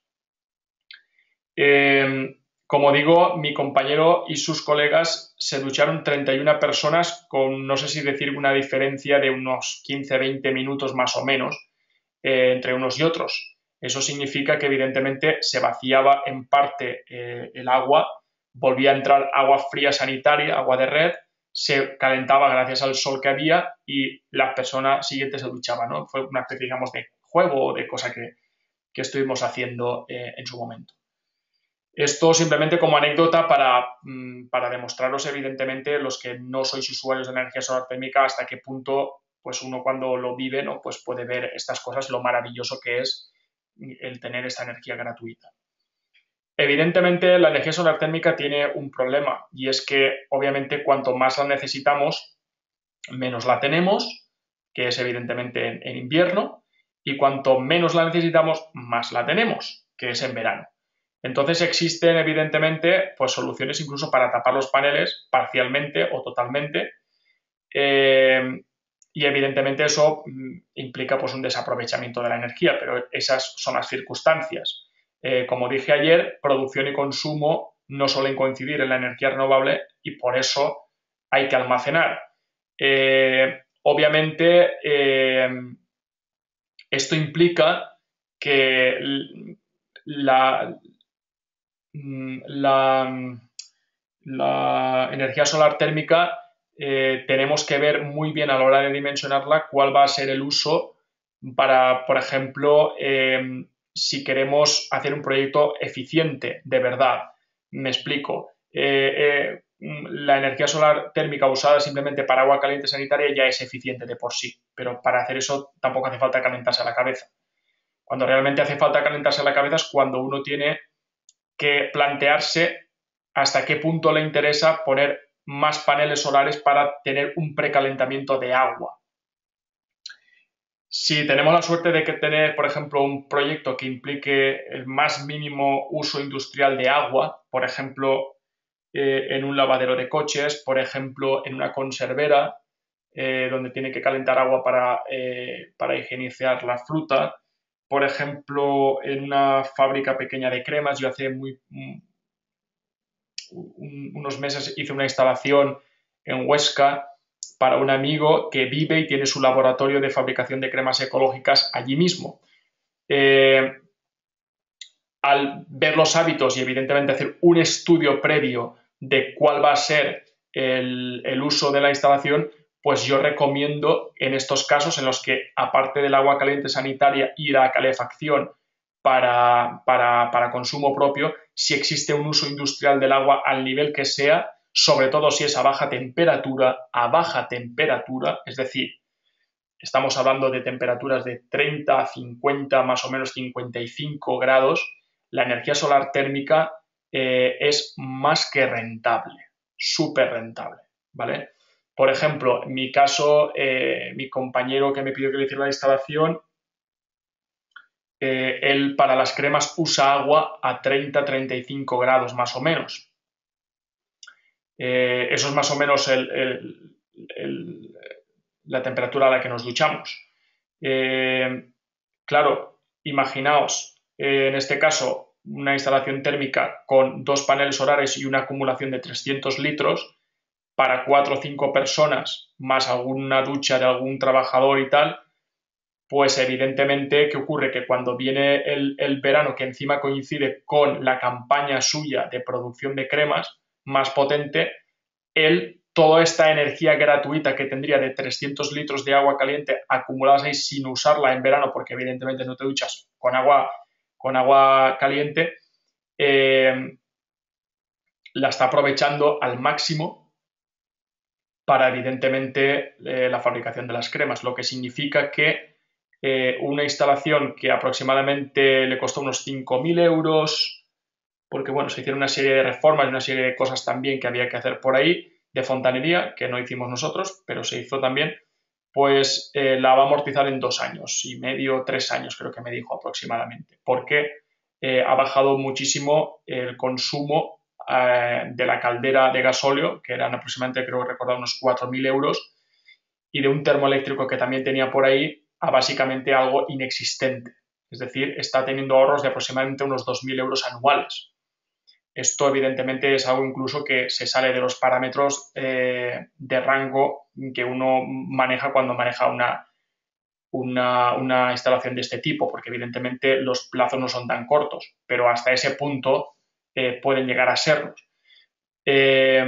Recuerdo, por ejemplo, esta instalación misma que estáis viendo ahí, evidentemente también tenía un retorno de la inversión bastante elevado, porque al ser personas que eran personas mayores y estaban básicamente todo el día con la calefacción enchufada, etcétera, etcétera, pues claro, e incluso en verano, porque son personas que se levantan a ciertas horas de la mañana, bastante temprano, a la hora de la comida siempre tienen frío, etcétera, etcétera. Claro, el hecho de tener la calefacción enchufada con el programador atmosférico para elevar la temperatura a la temperatura de consigna que ellos desearon, hace evidentemente que los paneles de energía solar térmica estén produciendo un agua que incluso tratándose en este caso una instalación cuyos emisores eran radiadores, que no es lo mejor para el caso de la energía solar térmica, pero que incluso ahí conseguía evidentemente precalentar el agua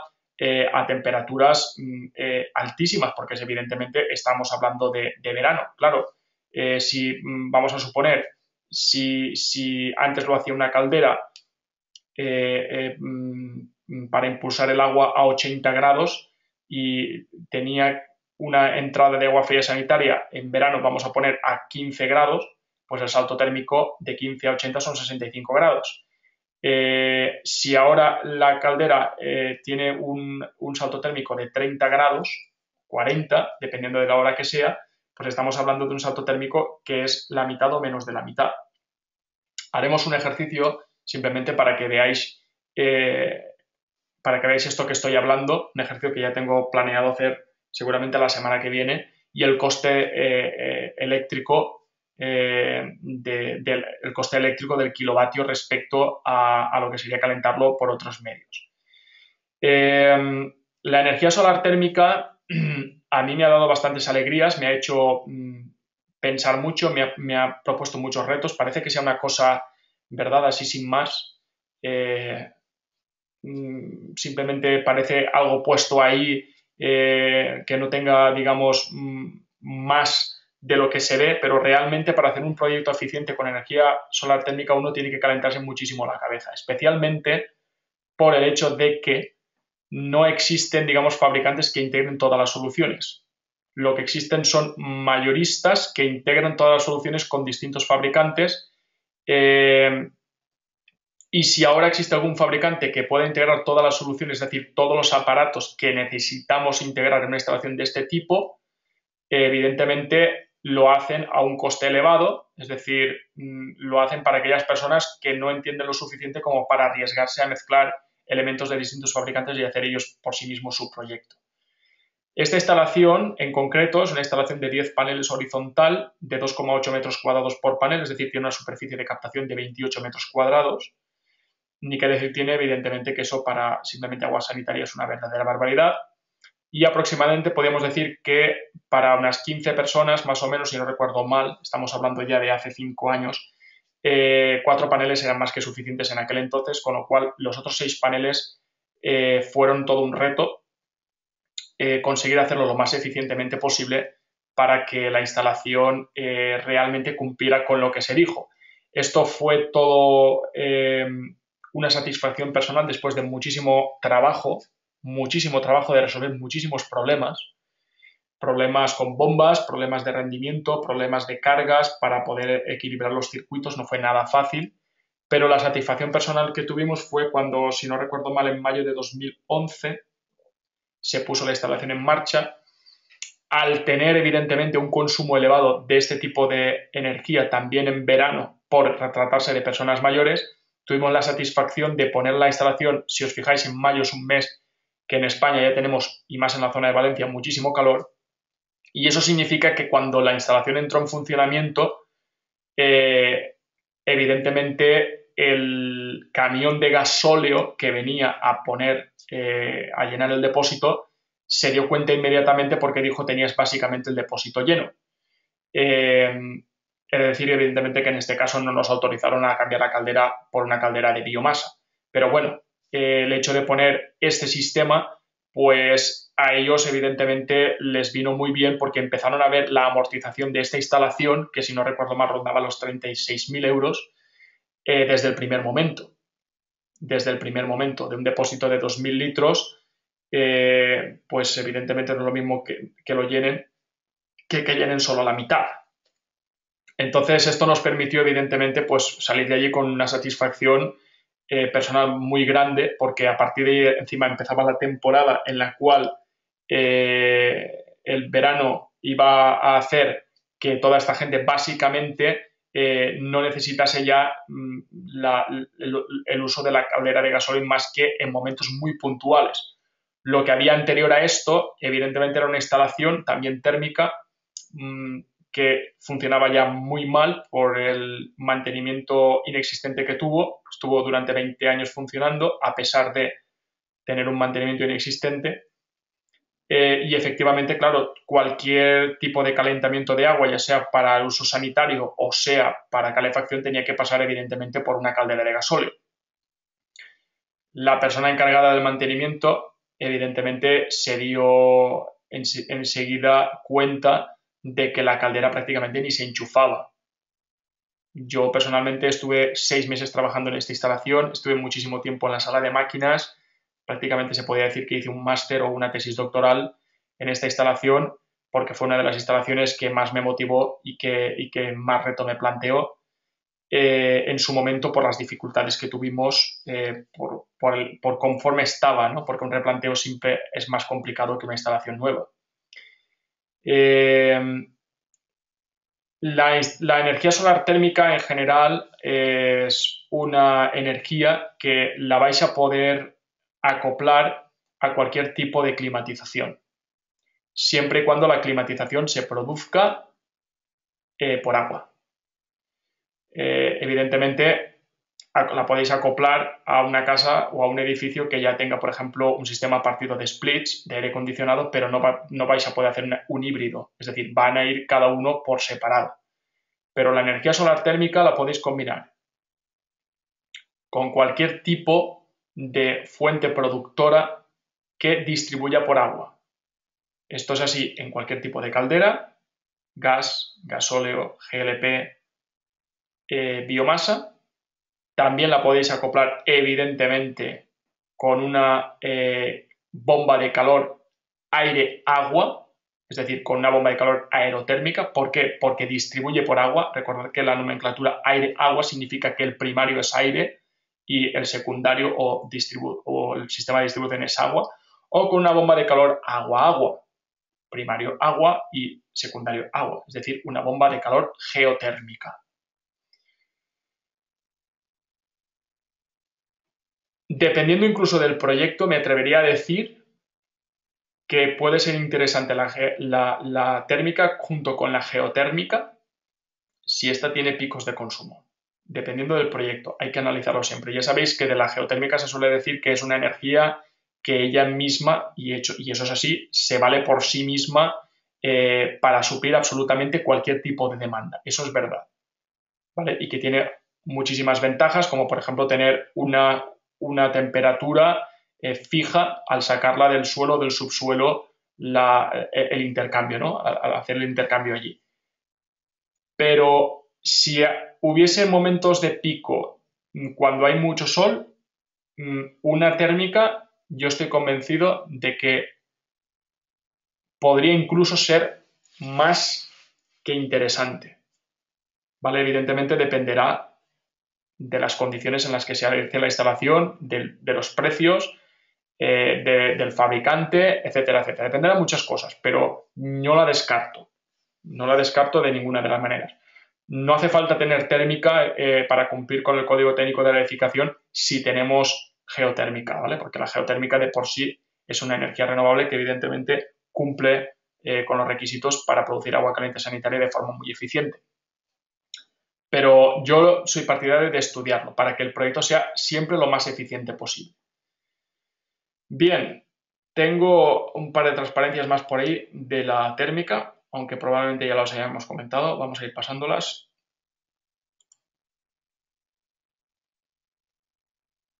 Esto lo hemos dicho ya. Esto también.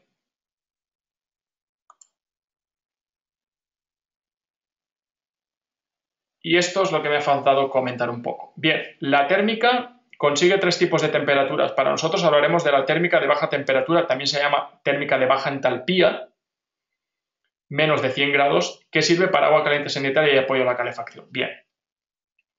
La energía solar térmica que nosotros utilizamos, evidentemente, es energía solar térmica de baja temperatura, porque evidentemente la temperatura mayor a la que impulsamos es 80 grados cuando tenemos que impulsar calefacción a través de radiadores, ya sea de hierro fundido o ya sea de aluminio. Entonces siempre hablaremos de energías inferiores a los 100 grados. En ningún caso estamos utilizando la térmica para producir electricidad a través de calentamiento de vapor en turbinas, etcétera, etcétera, que se alcanzan pues, temperaturas de hasta más de 600 grados. Entonces, simplemente como nota a pie de página de lo que sería la térmica. Pasamos a la biomasa. Biomasa. Hace unos años la gran desconocida, hoy menos desconocida, pero en este sector del Mediterráneo pues tampoco es que haya demasiada biomasa puesta. Lo primero, la biomasa, por si acaso alguien tiene alguna duda, hace unos años tenía el problema de los pellets, es decir, de que el combustible evidentemente no estaba garantizado, o eso se decía, ¿no? Que no estaba garantizado y demás. Eso evidentemente no es así. ¿Vale? Todavía oigo mucha gente por ahí que esto no lo tiene claro. Pues eso no es así. Y de hecho, cualquier persona que te haga una instalación debe de conseguirte un contrato, si no te lo puedo ofrecer el mismo, de que te garantice un precio pactado o por lo menos un suministro de pellets durante los próximos años, porque si no, evidentemente, podías tener, no es el caso hoy en día, pero en otras épocas, pues uno podía tener siempre la incertidumbre de decir, ¿conseguiré o no conseguiré pellets? No hay ningún problema en conseguir pellets. Bien, de la biomasa, pues vamos a empezar por hablar simplemente de los tipos de biomasa que tenemos. Hay varios tipos de biomasa, dependen del tipo de combustible y de la tecnología que por estética o por rendimiento más nos interese. Podemos usar pellets, leña o combinación de ambos, dependiendo de las características y los recursos propios de la instalación. Es decir, ¿el pellet qué es? Pues eso que veis ahí, que parecen granitos, que parece abono de campo, ¿vale? Eso es lo más cómodo que existe, por supuesto, ¿vale? Lo venden en saquitos de 5 kilos, 10 kilos, 15 kilos, etcétera, etcétera, hasta palets enteros con 300 kilos que llega al camión y te descarga. O hay incluso casas que tienen la toma ya que da a la calle y por ahí entra el boquerel del camión y descarga directamente. Leña. Es interesante cuando hay, por ejemplo, se instala la biomasa en sitios donde, por ejemplo, el cliente tiene muchos restos de poda. Pues es muy, muy interesante. Por ejemplo, en la zona de Denia, conozco gente, en un campo de golf también. En fin, la leña es por aprovechar, evidentemente, los recursos existentes en la zona. No aconsejaría, evidentemente, por el tema de la comodidad, que solo fuese a leña, porque evidentemente implica pues que tenemos que tener leña, por una parte, disponible todo el año, y evidentemente implica, obviamente, la incomodidad, ¿no?, de estar siempre cortándola o teniéndola que ir a comprar, pues igual que con el caso del pellet. Pero evidentemente una híbrida, es decir, una combinación de ambos, si el cliente tiene leña, para mí es lo mejor, porque evidentemente la leña ya sabéis cómo suele acabar, suele acabar quemada, pidiendo permiso al ayuntamiento para poder quemar en un horario en el campo y desperdiciándose toda esa energía. Si la cortas, te la guardas en casa y evidentemente para la caldera de biomasa es más que interesante.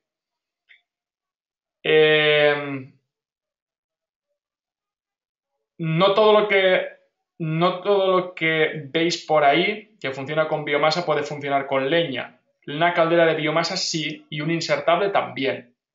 Ahora veremos alguna foto. Pero, por ejemplo, las famosas termoestufas suelen ser para interior y suelen ser incluso un elemento decorativo, no funcionan con leña. Es decir, la posibilidad de la leña solo se da normalmente en las calderas, ¿vale? Y en los insertables. A mí me parece que el pellet, evidentemente, es algo que está ya a un precio más que razonable. Aproximadamente la última cifra que recuerdo eran, si no recuerdo mal, una compañera mía en un pueblo aquí cercano tiene una caldera Buderos de 18 kilovatios, creo que son. Ella está en casa básicamente todo el año y utiliza 2 cargas de 1000 kilos por año, si no recuerdo mal. Sí, 300 euros aproximadamente por carga, es decir, estamos hablando de 600 euros. La biomasa rápidamente es amortizable cuando se trata de sustituir una caldera de gasóleo. Ni qué decir tiene que el gasóleo, aunque este año ha bajado, es fácilmente sustituible por la biomasa. Primero porque evidentemente la producción, el rendimiento de la caldera es muy parecido, es decir, estamos hablando de rendimientos altísimos, más del 90%, y en segundo lugar porque evidentemente el pellet es bastante más barato. Sustituir una caldera de biomasa por una caldera de gasóleo por una de biomasa, estamos hablando de ahorros de aproximadamente el 70%, ¿vale? El 70%. Esto implica, en sitios donde el consumo es muy alto, que incluso haya planes de amortización de la sustitución de la caldera de biomasa, de la de gasóleo por la de biomasa, de 2 años. Ya sabéis que una caldera de este tipo, una caldera sólida, una caldera de hierro fundido, perfectamente duran más de 30 años. Yo he visto calderas funcionando desde los años 70.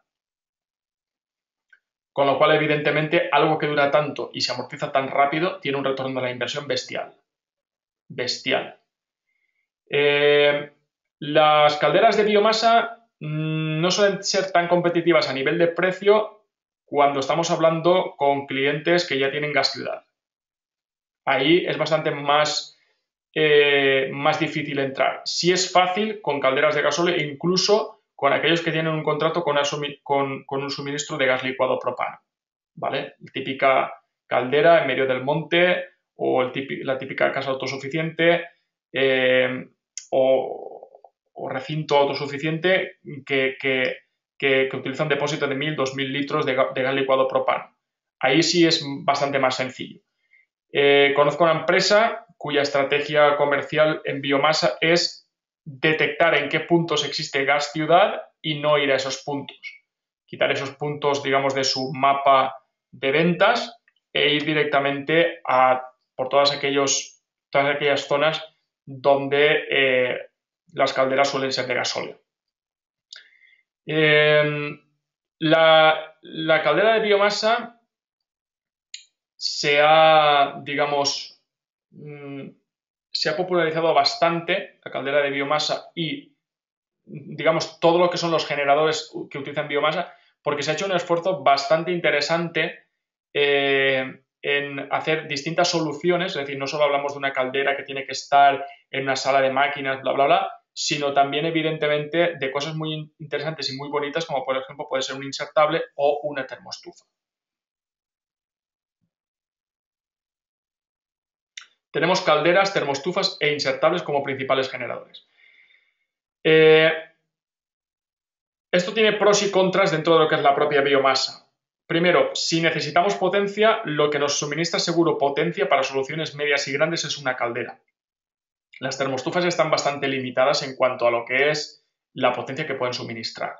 Para potencias bajas, pues evidentemente una termoestufa de 12, 15 kilovatios, ya lo veremos cuando hagamos algún ejercicio, es más que interesante.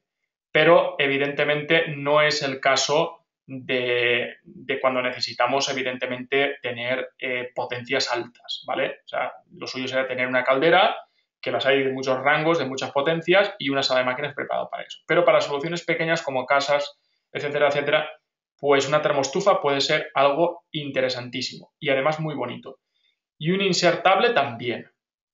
Ambos tienen la ventaja de que son decorativos y encima el fuego hace compañía. Esto puede parecer una tontería, pero a mí me gusta bastante y creo que es un motivo por el cual muchísima gente se decide también por la biomasa, ¿vale? Por aquello que, bueno, pues el fuego me hace compañía, me gusta el calor, etcétera, etcétera. Aquí tenéis unas cuantas fotos. Lo que veis arriba a la izquierda es un insertable. Produce, por una parte, el calor en la estancia donde está y por otra puede, a través de tuberías, ir a otras estancias. El rendimiento es más bajo que una caldera y es más bajo también que una termoestufa, ¿vale? Porque tiene una inercia térmica, evidentemente, que evidentemente tiene que calentar, ¿no? Se utiliza parte de la energía para calentar la inercia térmica, la masa del insertable. Pero tiene la ventaja, evidentemente, de que él solo puede calentar estancias simplemente por aire, o incluso después se le puede acoplar una tolva de agua y calentar, evidentemente, también por agua. Llevan bomba, es decir, llevan grupo hidráulico, perdón, que incluye evidentemente la bomba y el resto de aparatos que hacen falta. Lo mismo que una termoestufa como la que veis de color rojo aquí en la parte derecha de la pantalla. La termoestufa, pues es parecida al insertable, bonita, hace bastante compañía por aquello de que tenéis el fuego, pero está más o menos limitada también como el insertable a la potencia pues, que podamos conseguir para una casa, aunque sea grande, ¿vale? Y evidentemente lo que ya tenemos en la parte de abajo es una caldera. Lo que vemos al lado es el depósito a través del cual se suministra. A través de un tornillo sin fin, la bomba va absorbiendo lo que sería el pellet de lo que es el depósito, ¿no? Esto le podemos hacer perfectamente, digamos, un hueco en una sala de máquinas, hacerle una especie, digamos, de depósito para, evidentemente, tener ahí el pellet acumulado. Lo que veis al lado son los sacos de pellets que el cliente tiene en la instalación. La forma, evidentemente, de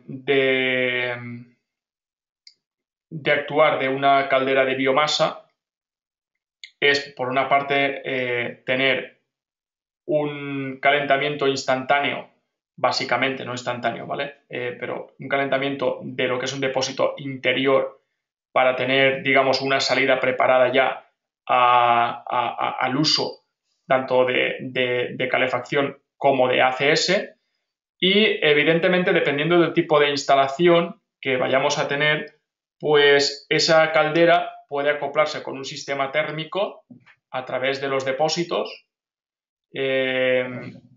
a través de distintos intercambiadores de calor o interacumuladores con intercambiadores de calor internos, o si la instalación es de cierta magnitud, ya con intercambiadores externos. La caldera de biomasa, evidentemente,